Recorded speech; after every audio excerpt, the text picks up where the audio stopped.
संयुक्त परिवार की विशेषताएं। पहला, दो या दो से अधिक प्राथमिक परिवारों का संग्रह। संयुक्त परिवार एक वृत्त परिवार है जिसमें कई सदस्य होते हैं। यह कम से कम दो या दो से अधिक प्राथमिक परिवारों का संग्रह है। संयुक्त परिवार में साधारणतः पिता, उनके लड़के लड़कियां, चाची तथा उनके लड़के लड़कियां सम्मिलित होते हैं, अथवा माता पिता, उनका विवाहित लड़का या लड़के, उनके बच्चे होते हैं। इसी कारण कहा जाता है संयुक्त परिवार में 3 या अधिक पीढ़ी के लोग पाए जाते हैं। दूसरा, सामान्य निवास।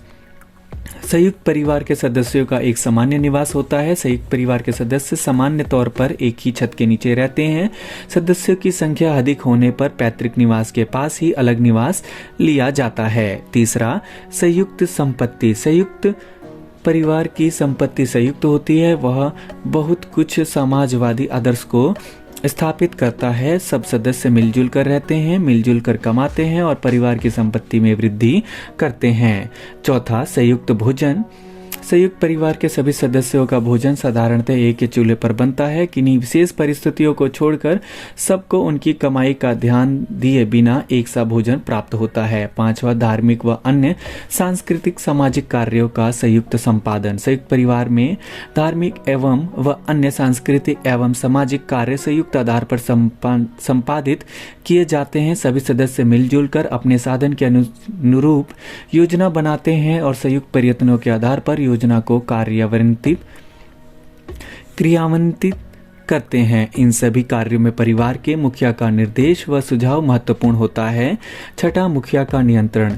संयुक्त परिवार में संपत्ति का हिसाब, देखरेख, संरक्षण एवं अन्य आर्थिक, सामाजिक व सांस्कृतिक कार्य आदि का उत्तरदायित्व प्रधानतया मुखिया के ऊपर होता है। सदस्य परिवार के नियम व परंपराओं के अनुसार अपने उत्तरदायित्वों का निर्वाह कर रहे हैं या नहीं, इन सभी बातों की देखरेख मुखिया करता है। सातवां, सामान्य भरण पोषण। संयुक्त परिवार के सदस्यों के खान पान और रहन सहन का स्तर बहुत कुछ एक सा रहता है। व्यक्तित्व, रुचियों और प्रवृत्तियों को ध्यान में रखा जाता है, किंतु वहीं तक जहां तक वे परिवार के सामान्य हितों को अन्यथा प्रभावित नहीं करती हो। परिवार के संचालन व स्थायित्व की दृष्टि से ऐसा आवश्यक भी होता है, अन्यथा परिवार में संगठित व व्यवस्था बनाए रखना कठिन हो जाता है। आठवां, पारस्परिक अधिकार एवं कर्तव्य। संयुक्त परिवार के सभी सदस्य पारस्परिक अधिकार एवं कर्तव्यों से आबद्ध होते हैं।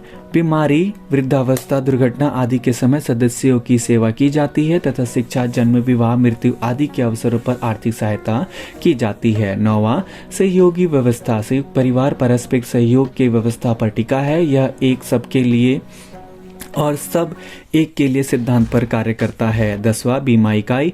संयुक्त परिवार बीमा की एक इकाई के रूप में महत्वपूर्ण कार्य करता है। वृद्ध व्यक्तियों की देखभाल, अनाथ बच्चों, विधवा की सुरक्षा, दुर्घटनाग्रस्त व्यक्ति की देखभाल आदि कार्य संयुक्त परिवार समुचित रूप से संपन्न करता है। 11वां, बड़ा आकार। जैसा कि पूर्व में कहा गया है, संयुक्त परिवार दो या दो से अधिक प्राथमिक परिवारों का संग्रह है। संयुक्त परिवार में दो या दो से अधिक पीढ़ियों के लोग साथ रहते हैं। इसके सदस्यों की संख्या कभी कभी 50 या 60 या फिर इससे ज्यादा भी हो सकती है। 12वां, स्थायित्व।